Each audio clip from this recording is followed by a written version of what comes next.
Hello, I am going to do the lecture for this week and welcome everybody. I hope you're doing okay. I know as we get close to the midterm, it gets pretty stressful. There's a lot of things that are starting to really accumulate with your knowledge for this class and with all the other things in your life. And I know my class isn't the only thing on your list.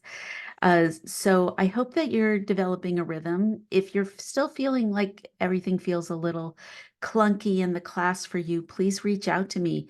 I've already been meeting with quite a few students and I can meet with you too and hopefully help you out. So we have covered like basic business communication and appropriate, effective communication. We've talked about our team meetings and group work and team dynamics and how we are interacting with multiple people.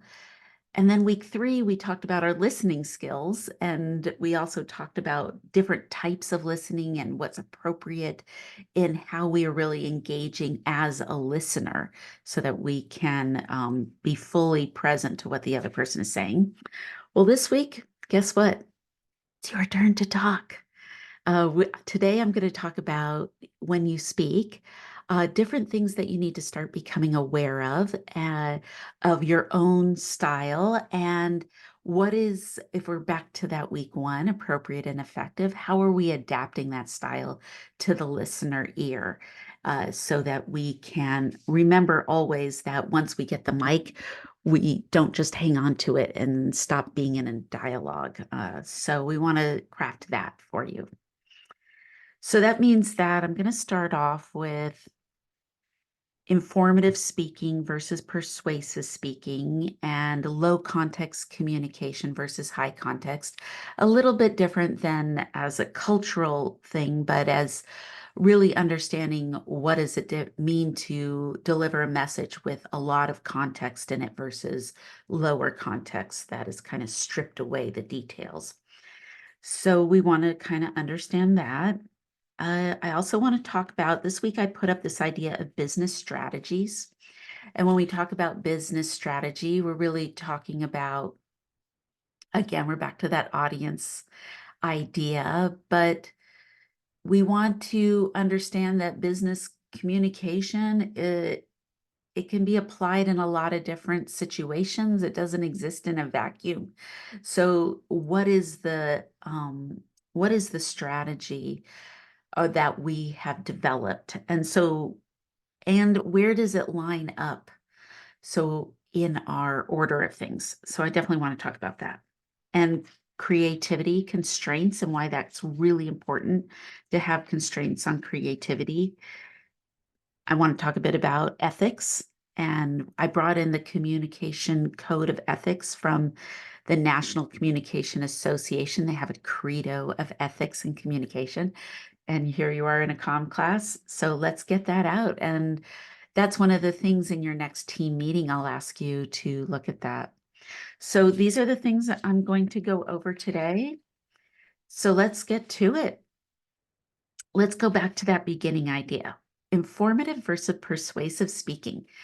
I have to say that most of us talk persuasively. Most of us are talking in a way where we're really trying to convince someone of something, whether it's what movie we're going to watch tonight, to what are we going to have for dinner, or who has the best sport team, who's the best quarterback, who's the best this or that. We end up in some of these dialogues that are really comparative in their style, where I'm going to take this idea and I'm going to compare them and create a ladder of hierarchy.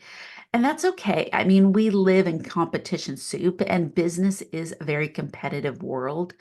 So we really kind of want to just pull back the curtain on the importance of how much how much of our communication is persuasive based, from entertainment world to our achievement worlds. And it's even part of our romantic relationships or our family relationships, sibling rivalries and things like that. So once you start seeing it and hearing it, then I'm going to ask you, is there a way to speak that's not persuasive? That we can just give information? And if you can unwind and unravel how we're talking so you understand the difference between persuasion and information, what you're really doing is you're focusing back on the audience or whoever is your listener and you're including them. That's really the nonverbal message you're sending. If I'm just persuading you and you're getting bombarded with my uh, style of persuasive speaking, it's not always inclusive of the other person. And maybe you've been in conversations like this where someone starts talking and they make these like declarative statements. Oh, anyone who thinks this way is stupid. And maybe they won't say it that exactly, but anyone who thinks this way is just really off the mark because, and then they launch into all their reasons and why. And then they go, what do you think? And you're like, well, do you really care what I think? You said anyone who thinks any other way is stupid. So I'm not going to really share with you my opinion, my opinion or my information or facts because you seem like you've already made up your mind. And it really shuts down dialogue. It shuts down creativity, innovation, collaboration when people talk in this very declarative statement of this is how it is. And my way of seeing it is the only way of seeing it. So what does that mean to be more informative? We're going to make propositions that aren't in comparative, but rather they're going to have a clear topic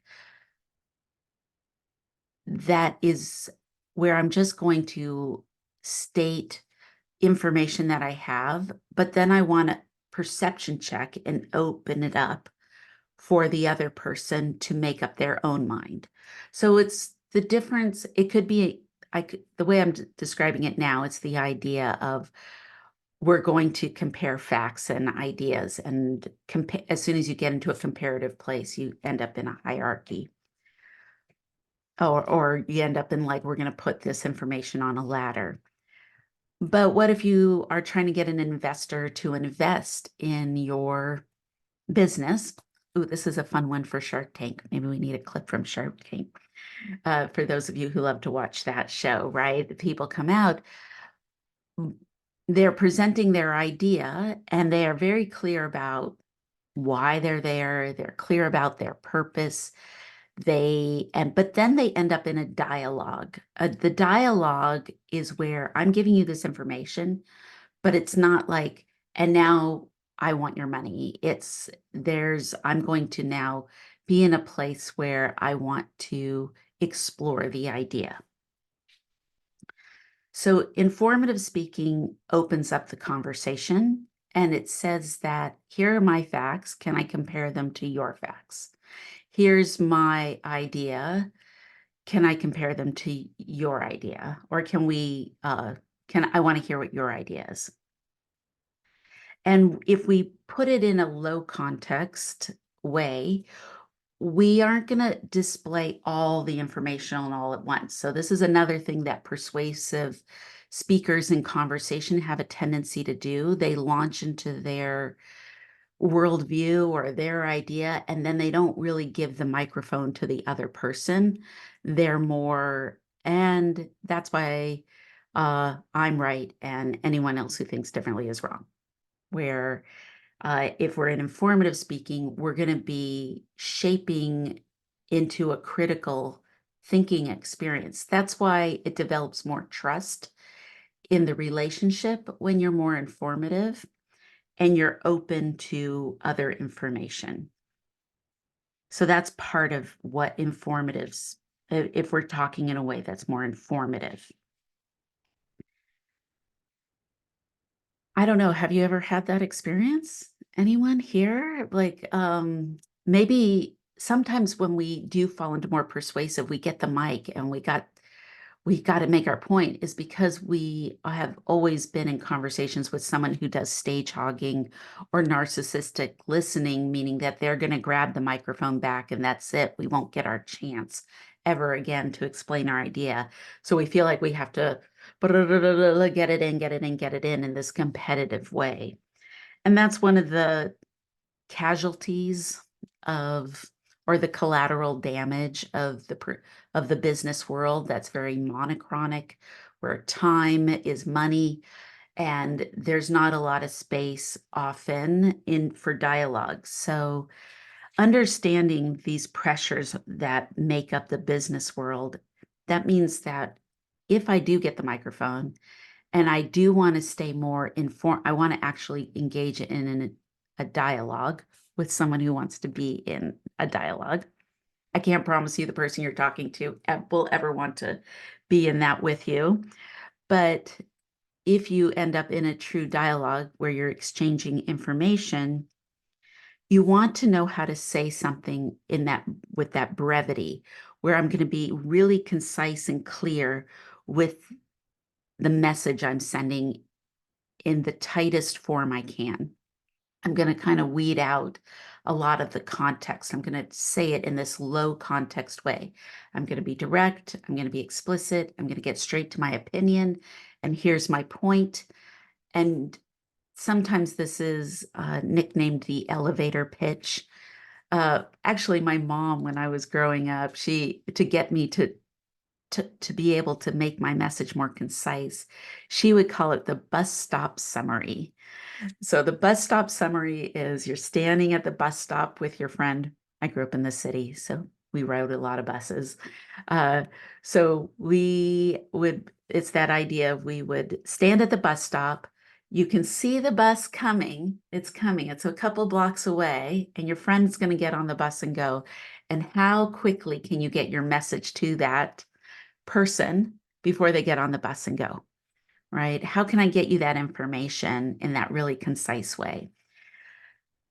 So here's a tip for you. You can imagine it as a bus stop summary. It's always good to either hand write out your ideas first, or if you're typing, or sometimes there's like apps on here to track ideas, like journaling type of apps.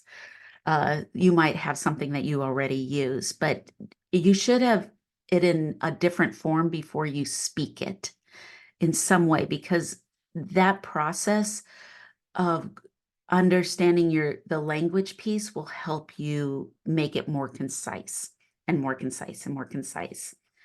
Especially for those people who are more high context, where they want to build in all the reasons why I have this idea. And I've already thought about all the problem solving and this, but the what ifs and all that information is really important. But when you're first trying to enter into an actual dialogue or a conversation, those things create a lot of weeds often, and time does not always allow for it. Sometimes you do get in dialogues where you can build more context in, or the people who have more power in the conversation, uh, they have more leniency to be contextual and go on if they want to. But when we don't have power and we want to get our idea out there, we need to have this skill of getting to the brevity of it. Another idea is to record yourself just for you. You don't have to share it, but record like on an audio app or something, or a dictation into Word. There's dictation available to just say your idea to yourself first, and then be as much contextual as you want, get it out, and then you can take that dictation and say, okay, it actually took me 5 minutes to say what I want to say. And you really need to get that down to 90 seconds.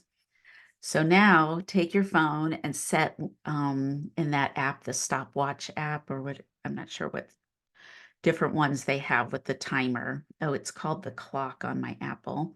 There's a stopwatch where or you can do it as a timer and set a timer of, okay, I want to do this in 2 minutes or less. start, and then say your idea before the timer goes off. And then can you set it for 1 minute? And can you say your idea before the timer goes off? Can you do it for 30 seconds?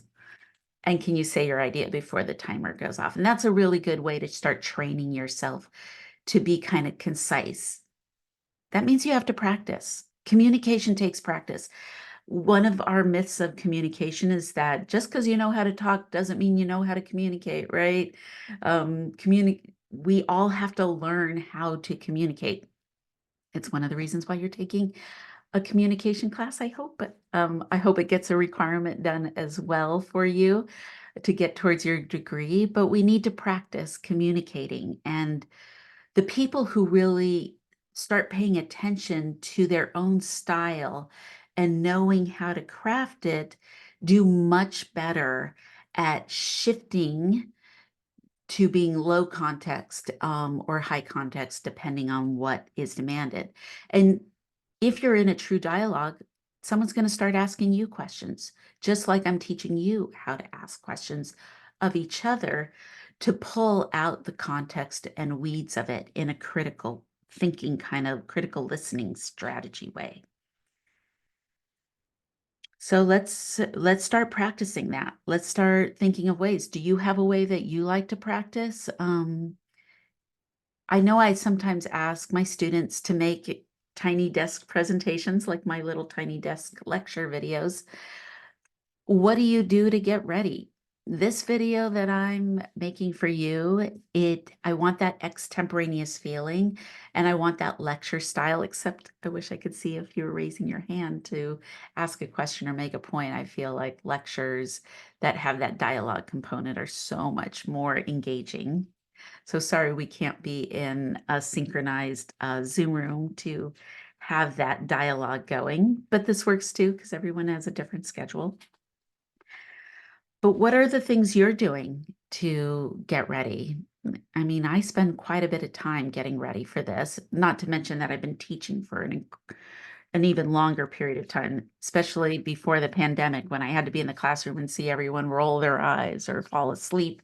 I was like, "Ooh, I need to get a little more low context." And all the students before you who trained me to get to the point. All right. So one of the things you do also is you might use regulators or signposts, they're often called, to make sure your listener's ready. Like, oh, I have this great idea and I have 2 points that I need to make. And then you say, my first point is this, and but I have one more point. And you say that. I have another point, my second point that I want to do. And even still being able to do that within a minute or 90 seconds. Remember that the listener ear is really only taking in about 10 seconds, the first 10 seconds of what you're saying. The first 10 seconds, that's it. That's it. Uh, and then they start going off on their own inner dialogue. We call that noise, right? That's interrupting it. So that's why you want to really come out strong with your topic right at the beginning. And every time you do a regulator or a signpost, you almost bring the listener ear back in, right? You say, my first point is this. Oh, my second point. And as soon as you say your second point, you almost get like another 10 seconds.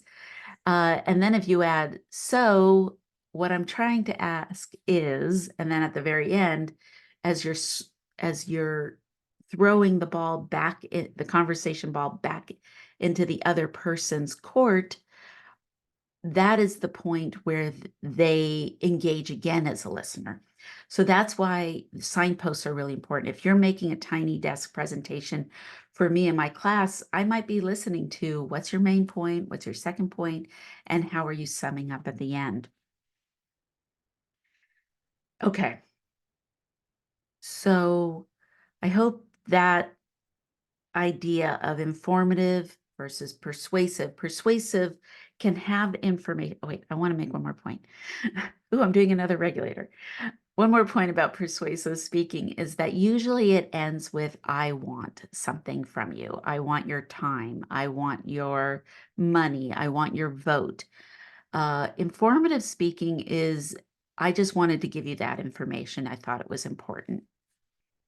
That's all. It's like the little, uh, the more you know, the star and rainbow, ding, the more you know. So, in a way, information does have a persuasive element to it, in that I'm just, I might be giving you information strategically to, because, and I want you, my persuasion is that this information is important for you to know, but that's it. And then I don't want anything else from you. It's so powerful. It's so powerful to be just an informative speaker and not always end things with what I want from you. It's so powerful that when someone really knows how to live in just informative speaking over, and they're consistent with that over long periods of time, you know what ends up happening? People start trusting that person more. They get more and more credibility.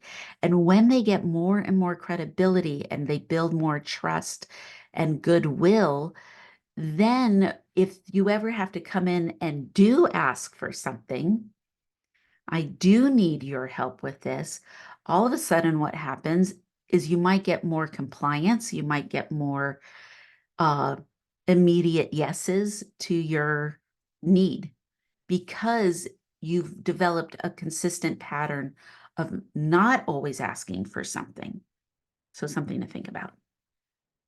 Does anyone have an example? I'd love to hear an example. Okay, let's move on to business strategies, because this week I put up some things about strategies, which is the blue ocean strategy versus red ocean strategies, this idea of creative constraints. And I put up a video about the difference between a plan and a strategy. And I think that video came from the Harvard Business Review. And I just love that video. Okay. So when we think about a strategy is something that happens pretty early on when you're developing your business. Uh, Before that, you are developing your why, as Simon Sinek calls it, or your purpose. What is your purpose or your why? And then that forms into the strategy. So strategy has this real substance of values that are infused into it, your core values. A plan is how you're going to go about it, right? You have this purpose, which has an element of a goal. Your why almost has this essence of a goal. Your strategy, you're infusing all that core values. So what's the plan? How are you going to get, how are you going to get where you're going? Um, just like if you were to go on vacation, maybe you need a vacation because you're burned out. And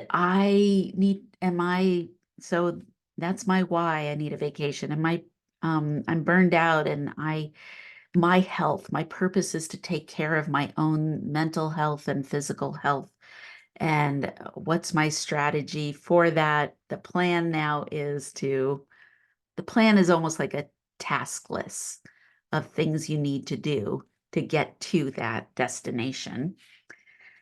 Same thing with business. And these are things we do on a daily basis to the overall arch of the umbrella of our uh, of what we're doing on our jobs.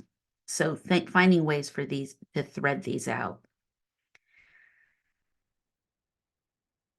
When we are thinking about, the reason why I wanted you to put this strategy in this part about how we're crafting our messages and what we want to tell people, whether we're talking to an investor or a customer, we want someone to give us money, right?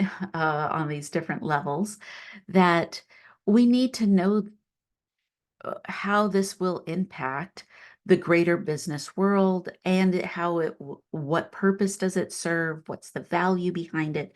All of those things, even if you don't say it in every single message, it does impact how we're crafting those messages. So that's why the business strategy is in there this week. The next thing is this idea of creativity and constraints. Creativity and constraints is this idea of what are our limitations? What don't we have? Do we not have a lot of money to get going on our business? Or do we need a business partner? Or, but my business partner isn't in the same region as me? What are the constraints to it's usually time and money and access. We have all these constraints on us. But what we've noticed about constraints is that it amplifies creativity. It's often why, when we're watching our competition shows that want people to be creative, my favorite one is Chopped. Chopped creates so many constraints. They have time as a constraint. You only have 30 minutes, but then it's the basket and what are the ingredients in our basket that we have to use and integrate into a brand new dish. And that is another way that we create constraints. There's kind of a gamifying thing that sometimes happens in some businesses in order to create constraints when maybe they don't have that many constraints because it's so valuable to creativity. Um, there's other things I want to say about creativity and constraints that what we do notice is that often there's different culture groups that have had limited access to economic stability, or they haven't been allowed into the business world in historically. And so their constraint has been a limit of access. And that means that they have found we often see some of these marginalized groups finding really important success. But unfortunately, what happens is then their creativity of that they were able to access because of the constraint gets picked up by the business world. And because they don't have full access, they often can't stop their ideas being stolen or cultural appropriation showing up and things like that that are kind of mining a group of people that have been forced without them wanting to have a constraint. So it's something to think about. I just like to make sure we always touch on some of these limitations that happen as all of us should have access to economic mobility and economic stability, and how are we um, protecting ourselves through that process and become and mostly just and always to create awareness around those ideas. And that's why strategy is important. Understanding how we're making decisions and our modeling for leadership and engagement with different groups and interests and tailoring messages that can help us with our career development as we move on. Okay, the last thing is the communication code of ethics that I put up. Right. This is this idea about how we are becoming aware of the impact of our words on other people and how important it is to do perception checking, how important it is to consider the ethics and challenges of the impact of things on the greater society, on our personal lives, on our career world. All of those things are really important, and understanding the importance of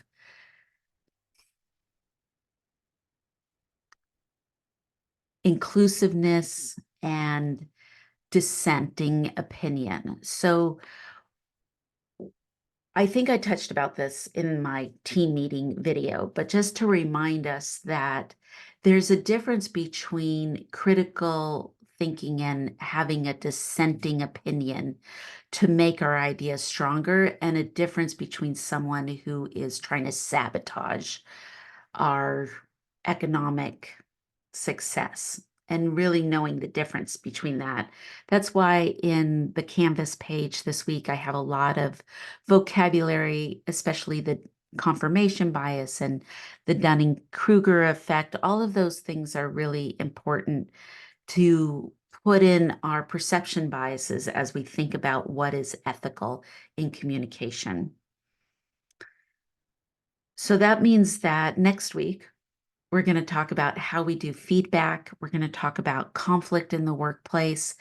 When we do come up against opinions that we don't agree with, how do we integrate the difference between a criticism that is critical of an idea to make it stronger, and someone who's attacking our personality or our or our person, ourself, right? So these are really important distinctions, and the business world is competitive and it can get aggressive. And that's why we want to create some awareness of ethics and communication, of how we're uh, maneuvering through a world that doesn't always consider our opinions, our information as being valid. And when do we have to step away? Okay, I have a lot to say about that because obviously I am the conflict management teacher as well. So I'm going to try and get you any information I can next week when we talk about that, specific for our business world. All right, thanks everyone. Have a good week. Bye-bye.